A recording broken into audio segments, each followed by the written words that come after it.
Hak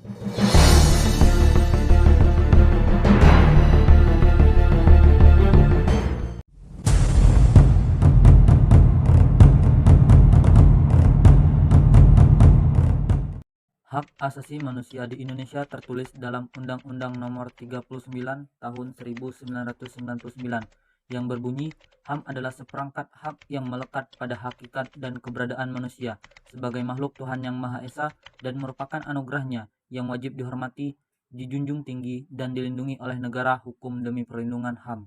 HAM di Indonesia terbagi menjadi dua kasus, yaitu HAM berat dan kasus HAM ringan. Kasus HAM berat adalah pelanggaran yang berbahaya dan mengancam nyawa manusia, seperti pembunuhan, penganiayaan, perampokan, perbudakan, dan lain sebagainya. Kemudian, kasus HAM ringan adalah pelanggaran yang mengancam jiwa manusia, namun berbahaya jika tidak segera diatasi. Contoh dari kasus HAM berat seperti pembunuhan Munir yang diracuni oleh seseorang diduga karena adanya perasaan tidak suka terhadap Munir dalam pembelaan hak asasi manusia. Lalu ada tragedi Trisakti di mana 4 mahasiswa mati tertembak oleh aparat yang ingin membubarkan massa. Dan masih ada yang lainnya seperti tragedi Semanggi Kasih Tanjung Priok dan penculikan aktivis 1997 sampai 1998. Sedangkan kasus hak asasi manusia ringan contohnya seperti kelalaian puskesmas yang memberikan vitamin kadaluarsa pada ibu hamil, adanya pemberian vaksin kosong pada masyarakat dan pembulian serta lain sebagainya.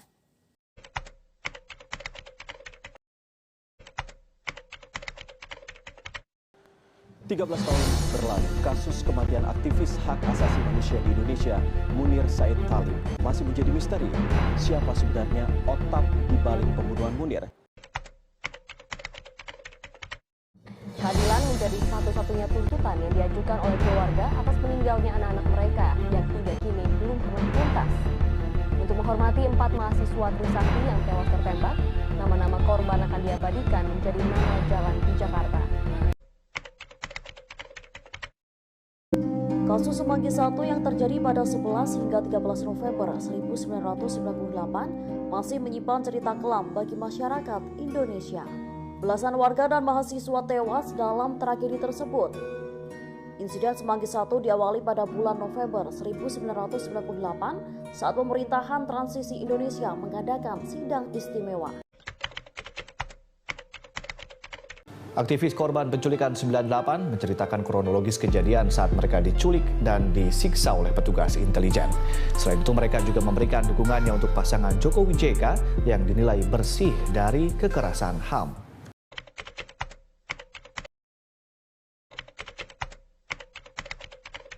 Kasus ibu hamil yang diberi obat kadaluarsa oleh pihak Puskesmas Kelurahan Kamal Muara, kini sang ibu mengalami trauma dan takut minum obat, bahkan perutnya masih dirasa sakit. Video ini menjadi viral di media sosial lantaran memperlihatkan seorang vaksinator yang diduga menyuntikkan vaksin kosong terhadap seorang anak. Lihat jarum disuntikan pada lengan anak tersebut, namun pompa yang sulit terlihat kosong dan tak bergerak. Saudara, video bullying atau perundungan yang dilakukan oleh sejumlah remaja putri di bawah umur di Cilacap, Jawa Tengah viral di media sosial. Saudara, aksi perundungan ini membuat resah orang tua korban sehingga pihak kepolisian setempat kini tengah menangani kasus ini dengan memanggil. Dari maraknya kasus tadi, maka perlu untuk mengawal, mengusut, dan memberantas segala bentuk pelanggaran HAM yang terjadi, terutama di lingkup sekitar kita. Adapun yang dapat kita lakukan yaitu dengan pendidikan karakter. Dengan penanaman pendidikan karakter, kita tidak akan menjadi penyebar ataupun pelaku yang merampas bakar dan menindas hak orang lain. Sudah seharusnya kita memahami, menghayati, dan mengimplementasikan hakikat hak asasi manusia.